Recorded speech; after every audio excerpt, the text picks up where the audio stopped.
Ladies and gentlemen, welcome back to another episode, and a brand new episode of the Intelligent Moron with Alex Silva. You know, it is now March, which brings a whole lot of good things. Spring is coming. All you people that don't like the winter time, have no fear. The sun will be coming out more, hopefully. The clouds will begin to dissipate. It will be going away. Flowers will be blooming. It'll look a lot greener, bluer. The variety of colors will be immaculate. If you're sick and tired of seeing dead-ass trees with no color, those days are coming to an end. I can guarantee you that will be happening within this month. Wherever you live, it will be happening. Right now, we are currently seeing a lot of gray in the area. In right now, it's actually raining and overcast right now. After it was incredibly warm and blue and sunny the past 4 or 5 days. We got a little bit of a rain episode that's been happening, which I'll admit is kind of nice because of the coolness that it brings along with it. I will admit that those days of sunshine and blue skies were a little bit warmer than I would like. I'm still in fall/winter clothing. Don't really have a whole lot of shorts that I can wear at the moment. But today was a little bit of a bring back to reality in terms of the weather and what to expect at this time of year. Now, it is the beginning of March. We're still in the beginning, so we can still kind of say, we can expect the coldness and the rain for maybe another month or so, which is good, right? Everybody needs rain. We need rain in California. It's good. Rain brings life to spring. When we get the rain and the water, we give it to the grass, the flowers, the trees, and once they get that sunlight, they begin to bloom and to blossom, and then they become green and all that good stuff, as we all know. But until then, we're technically still in winter. It hasn't turned to spring yet, so you can't be like, oh, why is it not sunny yet? Well, according to the solar calendar that we go off of, it ain't quite there yet. Just be patient. But also this week, well, I guess you could say next week, is daylight savings. We're going to be losing an hour of sleep, and we will be going forward in the time. Now, I'm not a huge fan of this, I'll be honest. I'm not a huge fan of the change. For one, the change both times during the year is just, for me, miserable. It is something that I know, well, at least in this change going forward, sucks every single time. It never gets any better. How could you get used to losing an hour of your precious and valuable sleep? You can't. It isn't something that you want to experience. I would rather not experience it than experience it only one time in the year. If I could avoid that, it would be tremendous. That would be something that I would always agree to never having in my life. I think everybody would also agree to that. We have a lot of differentiating opinions. We have a lot of things that we don't agree upon. But I think that this one, we could all universally agree that we do not want to experience this at all. And we shouldn't have to. I believe that there's some laws going into effect or potentially going into effect that could outlaw daylight savings, that we will always be on standard time. Or are we on standard time now? I don't even know. But it would abandon daylight savings time, which is, I believe, what we're going into Right now we're on standard time, I believe. I don't know. I'm no scientist. I'm not a planetologist. I don't know how that works or why they say it works, or if they're saying it that it does work in order for us to comply that it works. I have no idea. But anyways, that's coming up this week. Not looking forward to it. I never am. But you know what? We all got to do it, I guess. We all got to fall in line. Except for a few states. I think Arizona is like the one state that does not participate in daylight savings. I don't know why they don't, and why none of us other states pony up and say, yeah, we don't want to do it either. You know? I think that we need to make that vote to the public. Like, I think the majority of people who live in this country don't want daylight savings at all. So I think that we need to vote on it and have the people decide, hey, all right, people, here you go. Do you want it or do you not want it?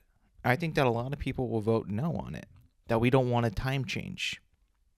You know, just pick a time and that's it. A singular time for the entire year and leave it at that. I think we're fine. And just leave it. Don't change it. Don't do nothing.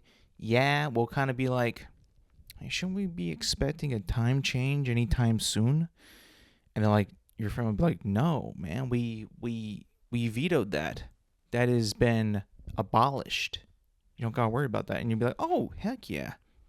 You know, you take a win when you can. Take the wins. I'm only trying to catch wins, not losses. I don't know about you guys, but I'm a winner. I try to be a winner, except in video games where I'm really, really, really bad.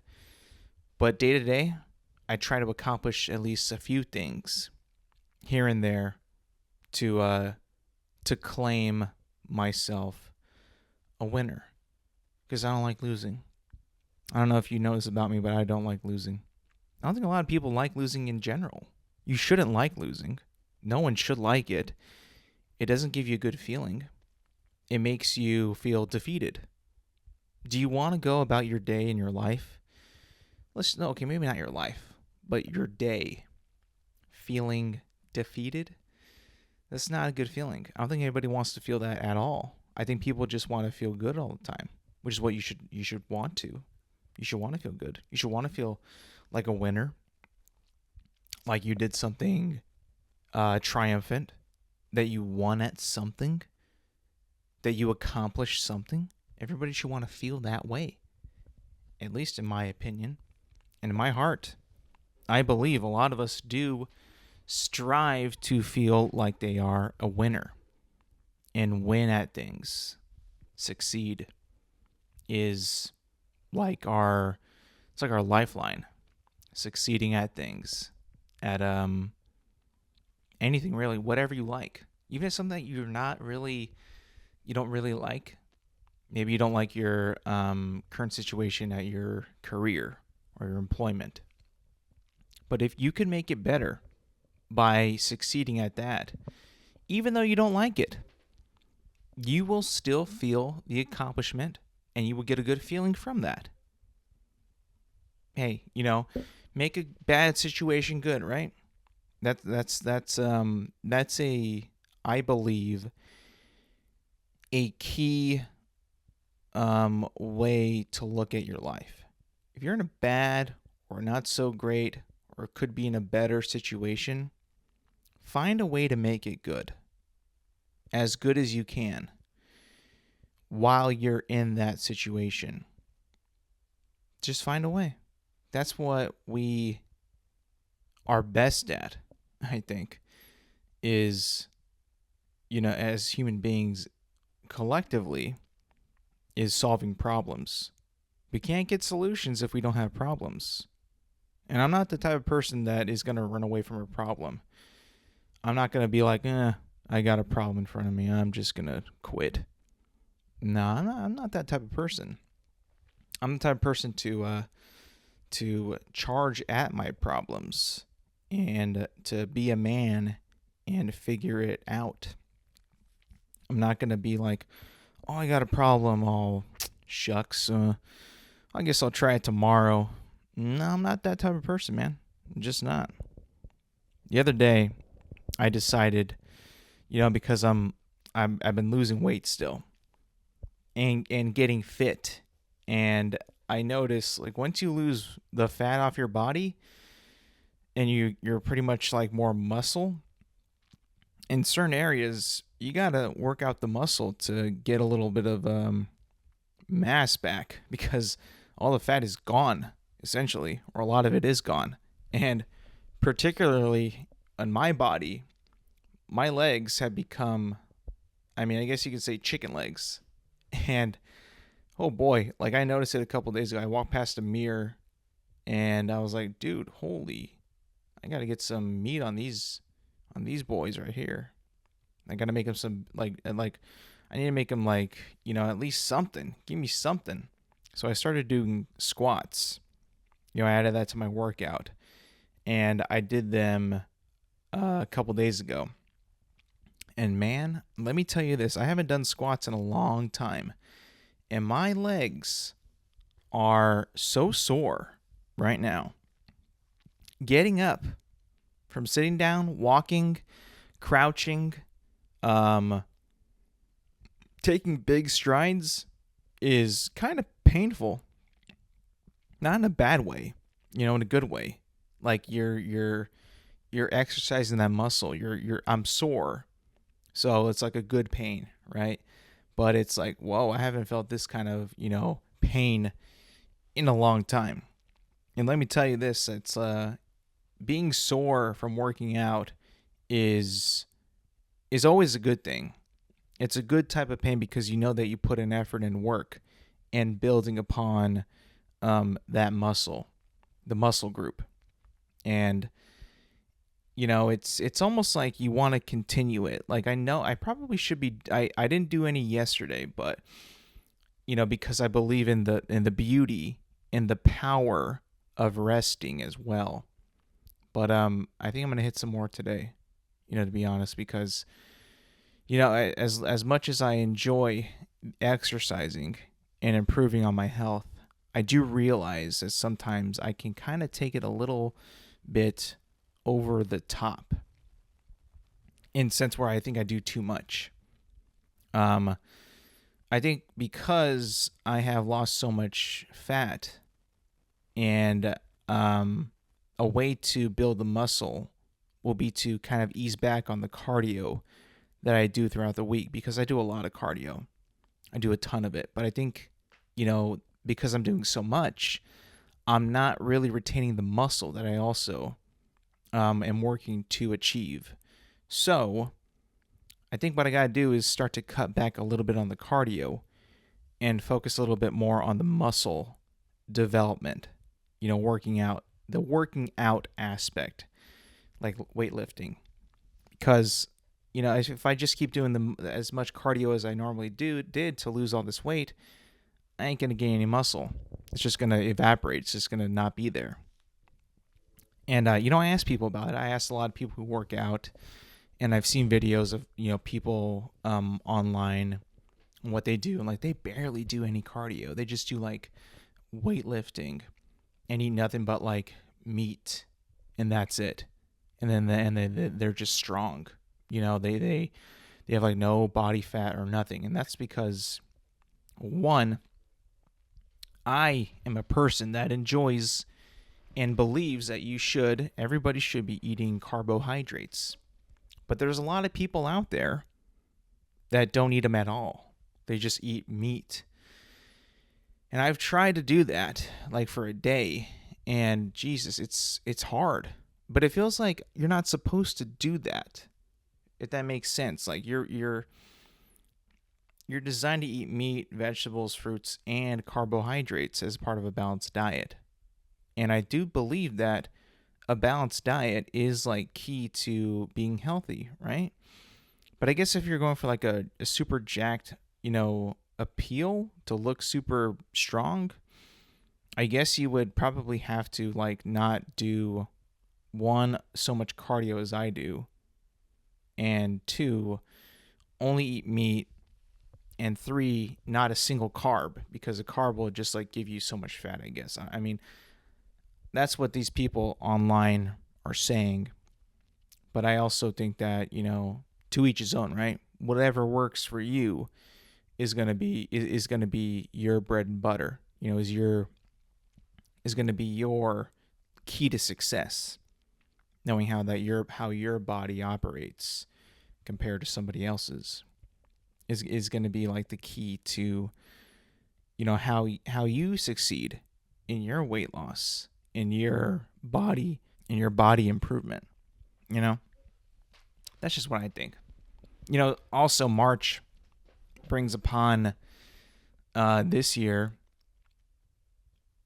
Ash Wednesday and Lent, which we just had yesterday. And I wasn't really sure what I was going to give up for Lent. Being a Roman Catholic and all, that's what we do. We give up something for Lent. Ash Wednesday, no meat. Fridays, no meat. Which, in terms of like if you're Roman Catholic and you're a super high protein guy, you might have to just stick it out that day and drink tons of milk, tons of protein powder, and a bunch of eggs. I think eggs are okay during Lent. I think that they're okay. They're not technically meat, but they are meat, if that makes any sense. Like, they're liquid meat that when you cook becomes solid meat, I believe. So I believe that eggs are okay. But, to the point of giving something up, I wasn't sure what I was going to give up. Because normally I usually give up like soda and stuff like that, which I don't really drink a whole lot, but when I want to, I will have one. And I think, having a soda, like a real ass soda, is pure bliss. And I'm not going to rob myself from pure bliss. I'm not going to substitute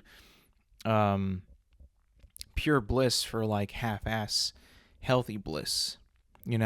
There's a balance between bliss and discipline that needs to be that needs to happen in our life. I don't think that these probiotic sodas are good for your mental health.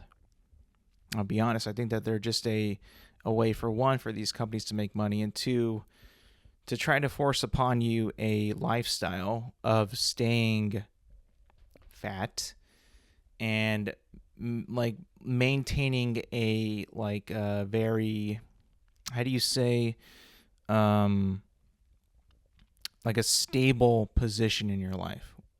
Probiotic sodas are just stupid. If you want probiotics, eat some blueberries. Eat something healthy.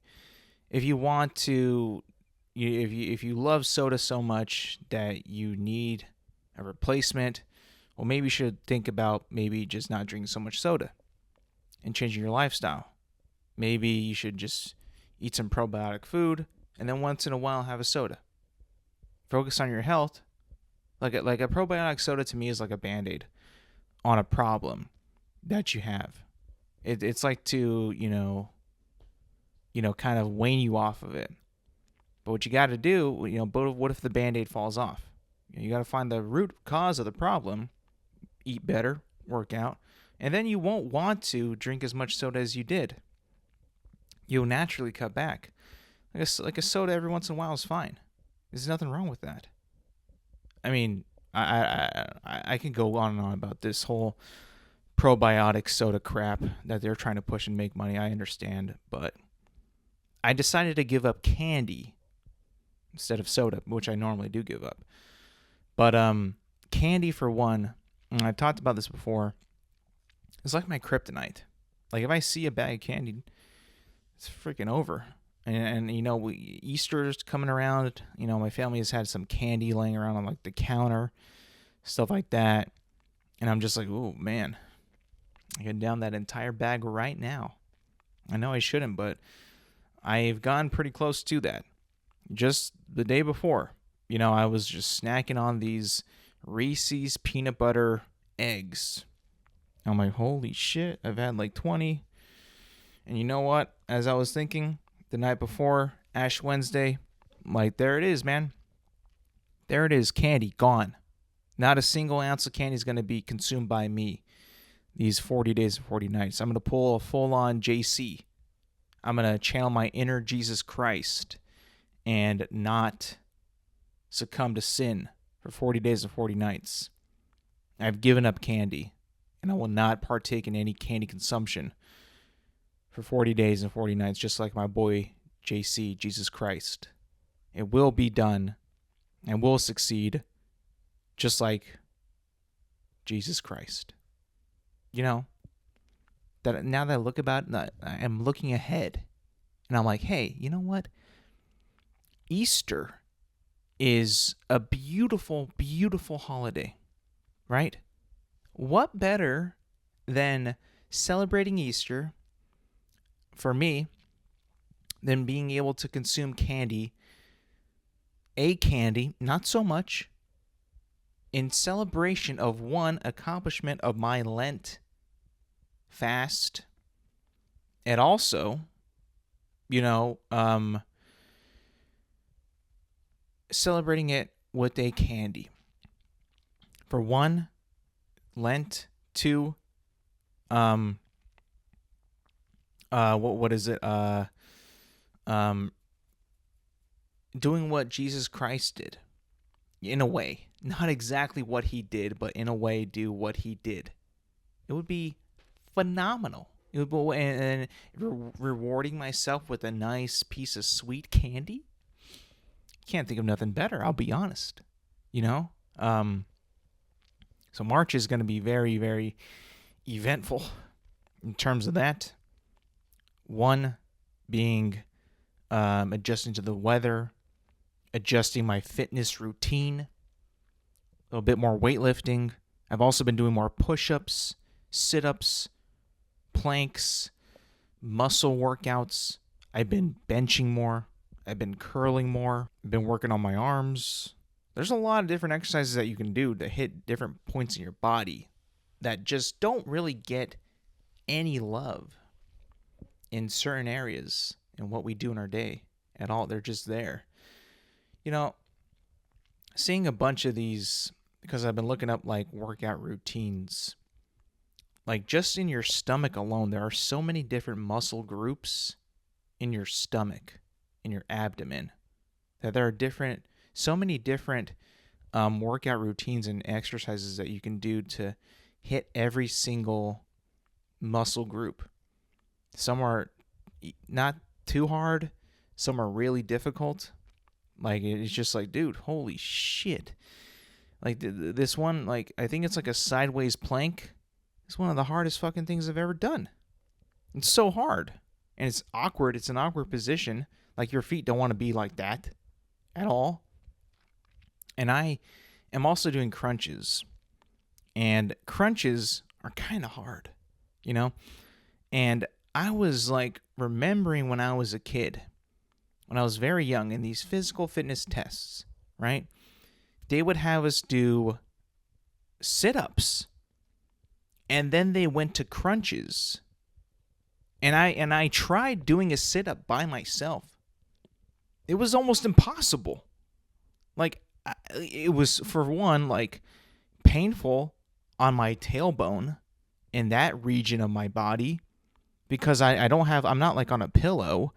I'm on a floor with carpet, and underneath is cement, so it's not like the most like comfortable or fluffy surface that you could do it on, comfortable surface.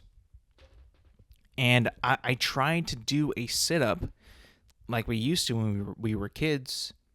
I couldn't do it without somebody spotting me. But I don't have anybody to spot me or hold my feet down, right? So how can I even do a sit-up? Like, are sit-ups even like mandated in like physical fitness tests out there? Like, once the crunch kind of was, replace the sit-up, I just always knew crunches. And I guess, a crunch is like a little bit more like, you could say more focused on the abdomen, because it actually is. Like you don't go all the way up, but you kind of like solidify or um, focus the muscle group which is in your abdomen, which I believe is better. But remember when they had sit-ups, man? Like I feel like that was all like 20% abs and then like 90 or like 80% of your neck, just like bringing you up, like all the way up. And it just doesn't seem like it's a great exercise. I'll be honest, because it's just uncomfortable. It's almost painful for my tailbone region. That is, you know. I don't know. I was trying to do that a few days ago. Like, hey, remember sit-ups? I try and do it by myself. I'm like, this is fucking impossible. Impossible. I remember it was that push-ups. Push-ups, I believe, are the goat still.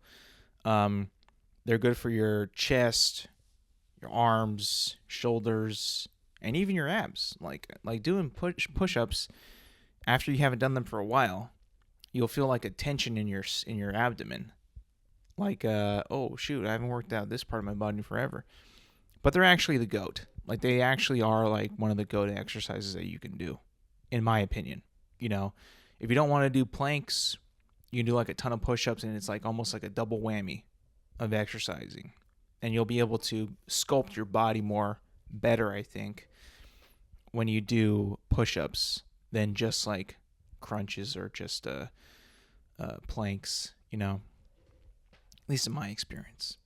And I've tried the different like widths of push-ups. I've done like the shoulder, aligning them with your shoulders. I've done a wide stance. I've done like a one, shoulder length and then one lower. I've done a bunch of them. I've done like when your feet are together, feet are apart. I've done them all, and I feel like that, either way you do it, either form is beneficiary to you, and so simple to do. Like, if you want to give yourself a challenge, daily challenge that you know that you could accomplish and make your day that much better, do push-ups. Push-ups will, one, make you stronger. If you haven't done them in a while, it'll also get your heart rate going, which is another good thing. Your heart is like the most important muscle I believe that you own as a human being. Your heart is what powers your body, gives your extremities and everything that you need blood, right?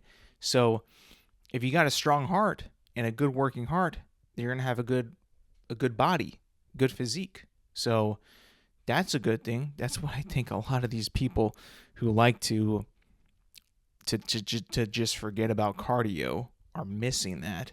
Like, hey, you can weightlift all you want, but you also need a pretty good heart and a good strong heart. You want that. So let's not, the heart is a muscle that's got to be, worked out as well. And I think a lot of people tend to forget about that. They'll do a bunch of weightlifting, but not an ounce of cardio. And it's like, hold on, we can't forget about the heart. Got to keep that strong. What if you're in a situation where your heart rate elevates and then you start to feel bad? You don't want that, especially when you're getting older. Like, you don't want that one bit. You want your heart as strong as it could be, as best as it can be. If that's just walking every day just to elevate it, that's a good start.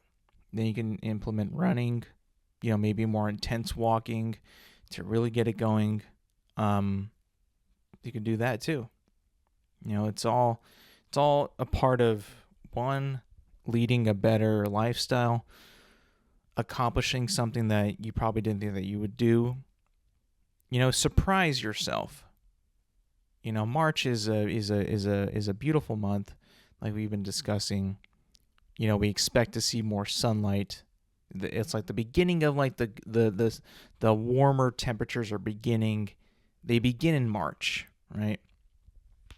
And good times are coming in March, not just with the weather, but you could also bring it on with your health. Once you see the sun more, I don't think a lot of you people know about when it's gloomy outside, when it's raining outside, people get kind of sad. But once we start to see the sunlight, our moods change. We get happier. We get more enthusiastic. We get more energized. So maybe that also is a good way to enter into like a newer, healthier, better lifestyle change for you people out there. That's just what I think. March also brings March Madness. It's coming up very, very soon. March 18th, I believe, is when the tournament kicks off. And I'm a fan of March Madness. I am. I'm not a huge fan of college basketball per se because I believe that the quality of basketball is kind of bad. But the tournament itself is when all the talent and all the, the seeding, that they seed them all the time. It's kind of thrown out, I'll be honest, because it's more deadlocked, boiled down to passion and caring about the teams and the players on the team. And all the stats are just thrown out. And, as far as I know, as much as I enjoy it and how much I watch it, when I can watch it, I usually do watch it a lot.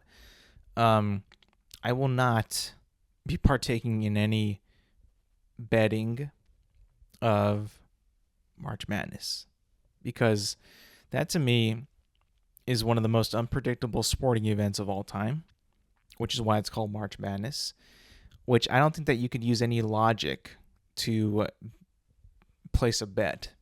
And for me, at least, when I do gamble on sports, I like to use a little bit of logic. And when the sport that you're betting on, if you do choose to bet, is usually based on no logic whatsoever, I'm going to stay away from that forever. I could not imagine myself betting on college basketball. I just cannot do it. Knowing how reckless, how unpredictable the sport is, I'm not a big gambler. I'm not. I really am not. I partake in it here and there. I've won some, I've lost many. I don't lose a lot either. I don't bet too much money. I bet a little bit at a time. But I know that this tournament is one of the stupidest things. Like, if you really picture it right now, it is the stupidest tournament that you could ever watch. It's so dumb, but it's entertaining as shit. And it's great TV. It's fantastic, but it's so stupid. None of it makes any sense. You'll have a 16 seed freaking thwomp a 1 seed, and then you'll be like, what the hell even happened? Why did this happen? There's no explanation. There is none. There's no analytics. There's no statistics to back it up. There's no past matchups that have happened before. There is nothing. There is absolutely nothing that you could go to. No reference, no source, no stat that you could even bring up and back a bet, to back your wager that you're placing. There's nothing out there. It's complete madness. So I would never, ever partake in gambling on March Madness. I just can't. Maybe if I met like someone who's like somewhat successful in betting on those games, and see what they say, their advice that they would give me, who to bet, what to bet, maybe. But as far as myself, my big dumb self, my little knowledge to college basketball, I'm not confident in myself to place wagers on a sport that, one, is not the most entertaining in my eyes, and two, this unpredictable. I just can't do it. Now, don't get me wrong. I'm going to watch college basketball March Madness when it happens, for sure. But I'm not going to be placing any bets. I just can't. I'm declaring it right now. I will not place a single bet on college basketball March Madness this season. I can't see myself doing it. And I was thinking about, maybe I could get back into the gambling space. Maybe I can get some wins. Maybe I can get some money. It's always nice to win some money, right? We do it all the time at casinos, scratchers, cards, you name it. Sports is no different. Maybe I can try my luck here. But no, I just can't see myself doing it, I'll be honest.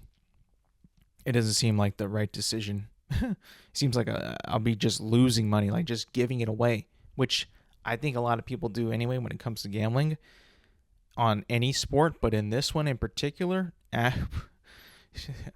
mean, it's just like you're essentially giving them your wallet. Like, here you go, take it.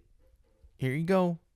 Here you go. Stay in business. Make billions. Here you go. Like, throwing it at them. Here's my wallet. Take everything I have. Like, no, thank you. That's not for me. What I've noticed also, in the world of sports, is a shift in not in NFL position. NFL position. How can you say it? What is the word when you're position needs? I guess a highly sought after position is emerging right now. There's two, I think. Obviously, quarterback is going to be the number one position that's sought after in the NFL, right? No matter what, is the face of the team, the face of the franchise, the best player on the team. If you don't got a good quarterback, you're not going to win any games. You're not going to win many games. You won't win big games. You won't win small games. You won't win games of high value, games of high, we got to win this. You're not going to win games. You're not going to win many games. But positions that are becoming higher and higher in terms of needs for these teams is one, running backs. I think running backs are making a comeback. 3 years ago, 3 or 4 years ago, the running back was almost completely abandoned and not looked at. It was more of a passing league. A passing league that it was becoming more and more of a passing league.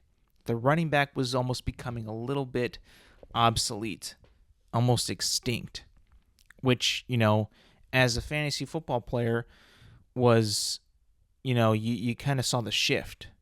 We weren't really drafting running backs 1-1 anymore. We were drafting receivers, tight ends, the occasional running back that was usually taken 1-1 was more of like the all utility man. Was a running back but could also catch the ball as well, a la Christian McCaffrey, Deebo Samuel, right? But I think the pure running back is coming back.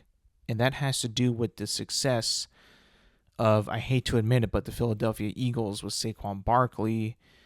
If you got a good running back and you got a good offensive line, you wouldn't need to throw the ball that much. The passing in the league this past year was down substantially compared to the last 3 years.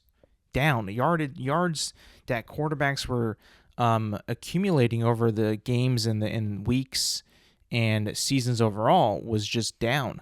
You can't really argue that. It was just down across the league. But what was coming back was yardage by the rush, by the run. And seeing the success of the Philadelphia Eagles with Saquon being the best running back, Derrick Henry in Baltimore, when they had some good success, the Niners with theirs, even with the Rams, we had some pretty good run attacks as well with Kyren Williams. When passing the ball was not the best option, it was the run game that kind of came in clutch, and is still, I believe, like a good security blanket when the passing is not going so well, because one, cornerbacks, safeties are getting our pass coverages have gotten so much better in the past 5 years in the league. It's been getting harder and harder to pass the ball, and just look at the explosiveness of the Detroit Lions backfield. with David Montgomery and Jahmyr Gibbs. They're a tag team of running backs that have also been killers, running the ball. And don't get me wrong, Detroit is also a very good offensive team in general. They not only do they have running backs, but they got receivers and tight ends as well. So they're just an offensive juggernaut, but you can't overlook their running back production. And two, it's also just easier to run the ball. It is. If your offensive line is good, it's going to be easier and more secure to run the ball than to pass the ball, you know? So that's a position that I think is on the rise. And to combat that, and I think why, we're kind of moving more into a running league in a way, is because the value of a pass rusher.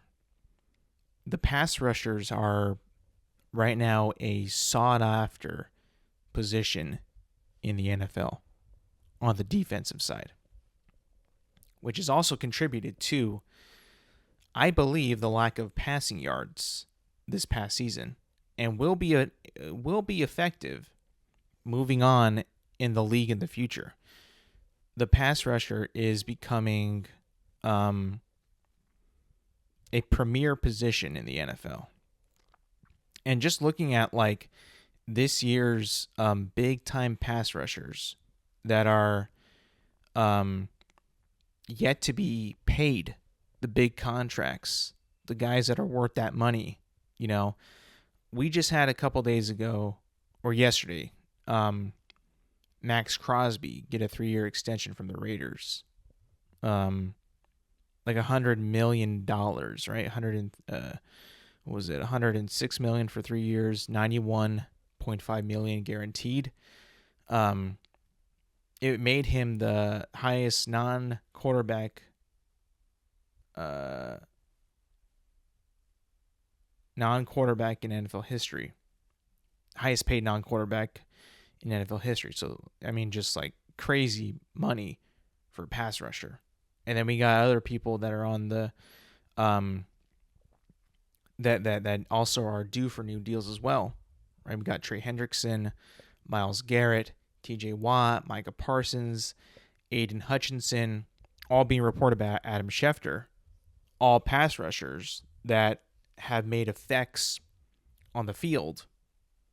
That is a very, very, very highly needed position in the NFL, because it contributes to, one, defense, and then two, like the ability. It's a direct counter to passing. It to me, it's like, yes, there's good cornerbacks and good safeties, good linebackers, but ultimately, I believe in this day and age, pass rushing is so good that it is putting the most pressure on quarterbacks and is contributing the highest to the low passing percentage in the NFL. Thus, kind of shifting away in the league to more of a run-based game, a run-based attack. That is also emerging in the league because pass rushers are so good, because they're legitimately monsters that will just break offensive lines and attack the quarterback. There's been so many sacks in the past 5 years because the pass rusher is just that important of a position. And it's becoming like one of the hot button, positions in the league. And it's just going to add to more and more of these guys getting paid the big bucks, which, I'll be honest, Micah Parsons, Myles Garrett, Aiden Hutchinson, TJ Watt, all those boys, Trey Hendrickson, those boys actually deserve it, though. They deserve the big bucks on how much they contribute to the team, It's crazy. I mean, and I believe the defensive rookie of the year was Jared Verse from the Rams, who is also a pass rusher.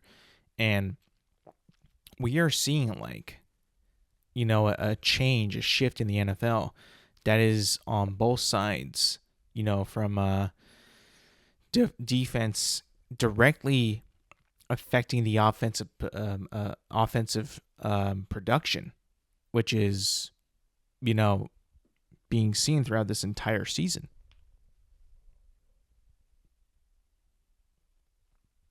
And you can see the straight up the importance of the running back and the pass rusher elevating, and the quarterback position, while it's still the highest needed position in any football team, is becoming not as needed in what teams are looking for to make them a good football team. You know, I don't know. Of course, the quarterback is going to be number one, obviously, but these other positions, running back and pass rusher, are right there on what a team needs. You know, with the Rams, when we got Jared Verse, I'm like, cool, we got a good solid player. But seeing how he played this entire season, and like, oh man, we needed this guy for sure, and we really did, strike gold with this pick. Like, this was a much needed pick, and the player that we got was legit and great, and it was just a success. Like a home run pick. Like, this is exactly what we needed, and he did exactly what we wanted, and it was just a success overall. Running backs and pass rushers, the new highly needed positions in the NFL, especially this upcoming draft. The best quarterbacks in the draft this year, Shedeur Sanders, Cam Ward, they're good quarterbacks. Yes, they're very good. They're not like Caleb Williams, Jaden Daniels, like highly sought after prospects as they were last year, right? They're not as good as those guys were last year. So, like, I wouldn't be surprised if, like, those guys, Shedeur, Cam, didn't, like, get drafted until, like, maybe 15 or 16. Yeah, because, like, they're good, but they'll be there. And I think the league is in more of a looking for, like, running backs and pass rushers and offensive linemen, because you're going to need offensive linemen to, one, aid the running backs, and two, counter the pass rushers. So we're in a great position right now in the NFL in terms of position needs. Like, there is no shortage of, or no, like, positions that are getting, underlooked right now. Everybody is needed in the NFL in these positions, and no one is being underlooked, or overlooked, I should say. Moving on from sports now, I'm hearing that the new Daredevil series, Daredevil Born Again, is actually really good, and that makes me sad because now I feel like I need to rewatch season 1 of Daredevil, and then watch the other 2 seasons because I haven't seen them at all, which is a good thing and a bad thing. A good thing because I'm always, I want TV to be good. I want Marvel to be good. Marvel TV especially. And if this show is actually gas, like fire, lit, then I want to see it. If it's that good. I want it to be good. But now that means I have to catch up on Daredevil. And right now I got no time to do that. So that's in a predicament of myself.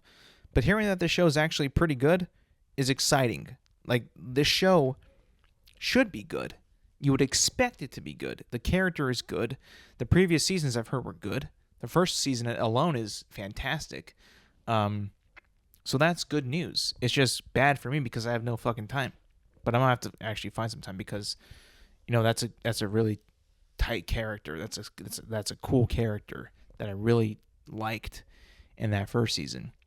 And I'm like, damn it, now I have to rewatch the first season, or watch the second and third season, and then watch the new show.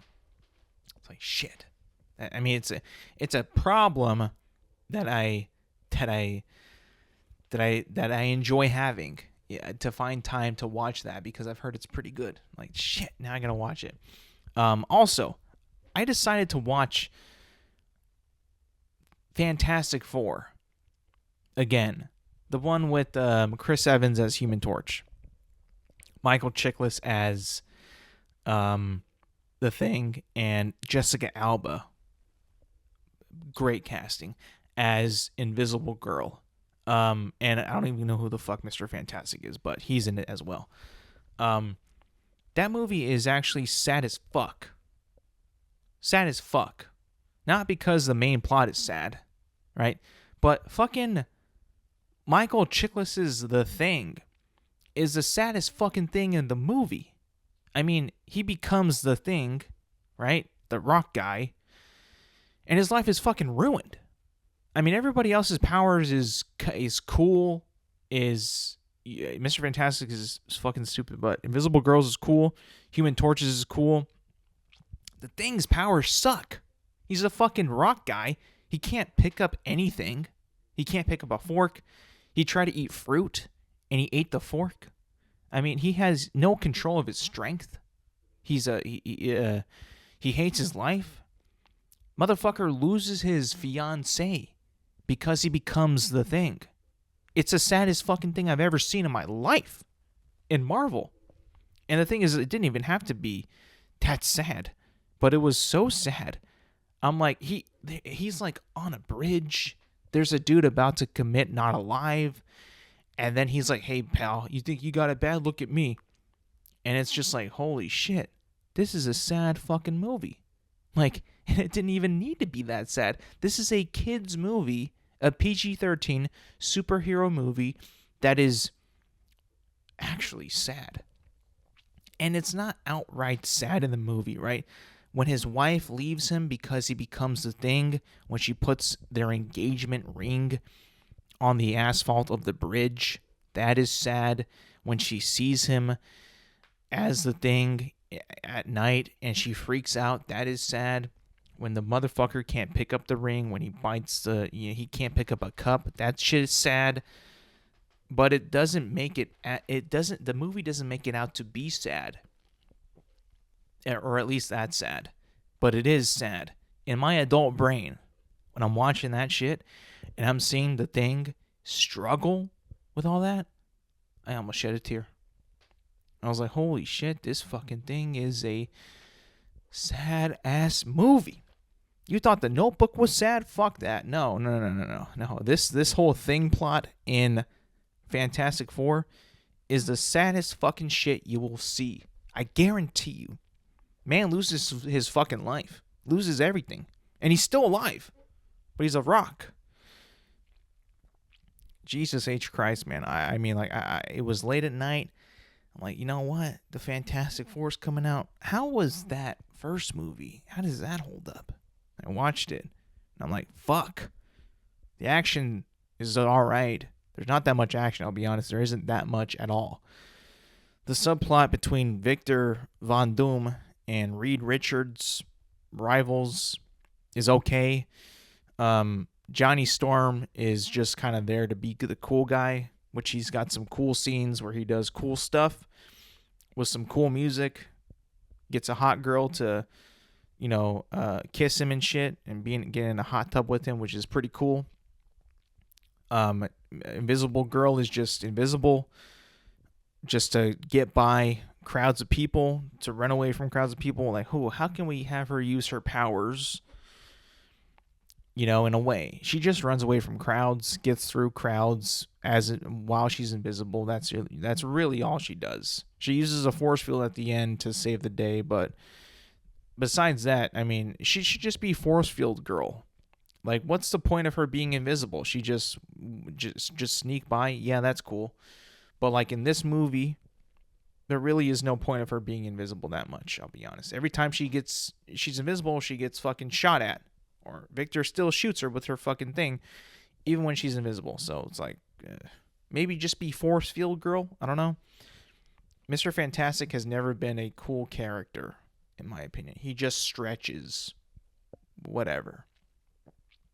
Again, the only cool one is Human Torch, because he's on fire and he could fly. That's about it. And the Thing is just strong, but not that strong. I mean, he did stop a truck from running somebody over on the highway, or on the bridge, I should say. But it took him a good amount of strength for him to lift that fire engine that was going to fall on the over the bridge. But it's like he almost fucking lost it too. He almost went in the drink. But he got out anyway from sheer will and might. But yeah, the thing was just like the biggest downer of that whole fucking movie, man, because it was just him trying to get back to normal, and he, spoiler alert, he doesn't get back to normal. He's still the thing. And fuck, man, his power just made me sad. His air quotes power, his illness, his plague.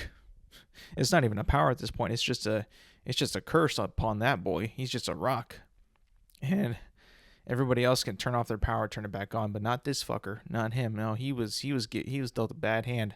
He was just dealt like, hey, fuck you. You got the best life going. You got a wife or a fiance about to marry. Yeah, you're bald, but you still got a hot fiance. And they just fucking did that man dirty. They did the thing. Ben Grimm, that poor son of a bitch. Jesus Christ. But yeah, that movie doesn't really hold up, I'll be honest. And now watching it, I'm like, yeah, these characters fucking suck. These characters actually fucking suck. The fact that Marvel thinks that they can make them good, hey, good luck to you. But I just watched that shit and I'm like, yeah, I don't see the appeal. I don't care. I don't care. And that was a good one. There's another one out there that's Fantastic. Miles Teller, Kate Mara, Michael B. Jordan, some other fucker, that it was even worser than that one apparently. And this one was entertaining, fun, cool, but not something that they should make again, in my opinion. These characters are fucking so kind of useless. I'll be honest, like not really like what can you do? Stretch, turn invisible, be on fire.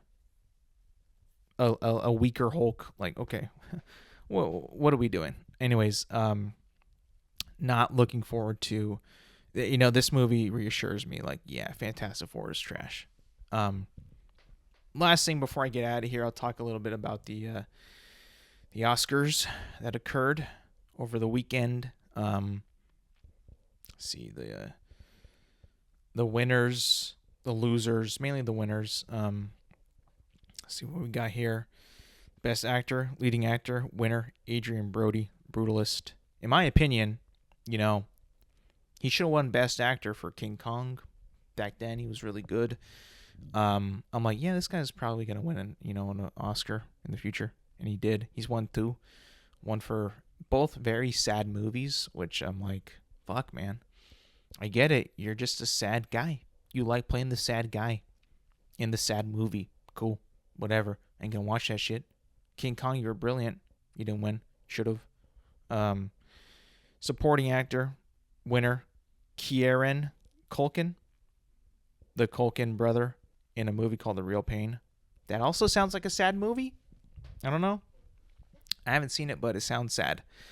Actress leading role, Mikey Madison, Honora, The Stripper movie, very cool. Played as a stripper, tight. Probably a very sad movie as well. Very in-depth movie. Very sad predicaments. Strippers. Probably not the most sought after job. Probably not. Probably not going to be many of those on career day. At the take your bring your parent in to share career day. Probably not going to see a lot of those at school.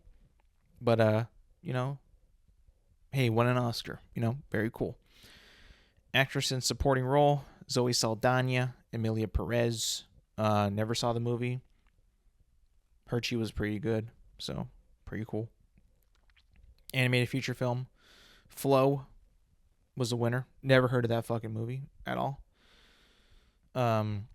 Animated short film, winner, In the Shadow of the Cypress. Never saw that, never heard of it, but probably cool. Cinematography, The Brutalist one. The guy who's cinematographer, by the way, his name is Lol, L-O-L, Crawley. Doom Part 2 didn't win this, so I thought it should have won. I'll be honest. Beautiful looking movie. This movie, The Brutalist, better look very sad. If this won best cinematography, it better look sad as fuck, because I heard that the movie was also sad as fuck. Costume design winner was Wicked. I can see why. You got witches, you got elves, you got a wizard. Better the costumes better look like they look like a witch and a wizard, right? I mean, the green lady is a witch. Is the pink lady also a witch, or is she like a princess? I don't know. I've never seen Wicked. I've never seen Wizard of Oz, all the way through at least. Best directing, Honora, Sean Baker. My bad.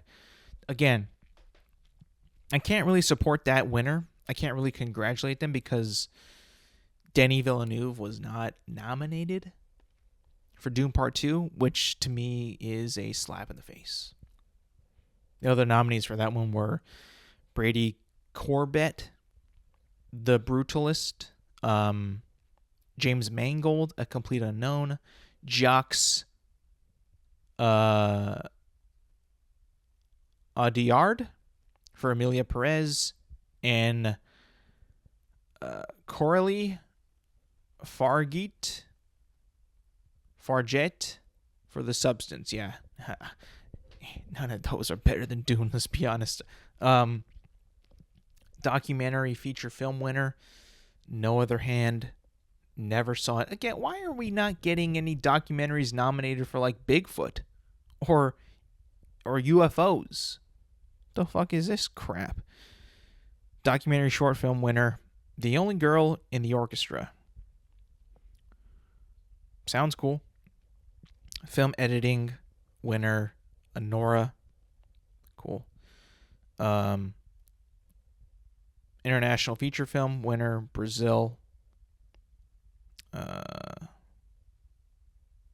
No, it was from Brazil, and the film was called I'm Still Here.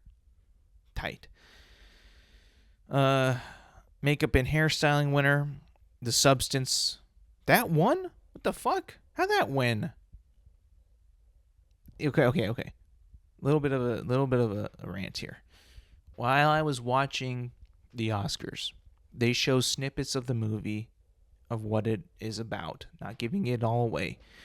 But I saw snippets of The Substance on the Oscars. My God, no one should watch that fucking movie. It looks absolutely vile, horrific, foul, disgusting. Nobody should watch that. No one. It looks hideous. Ugly. Like I want to throw up. Music original score. The Brutalist won.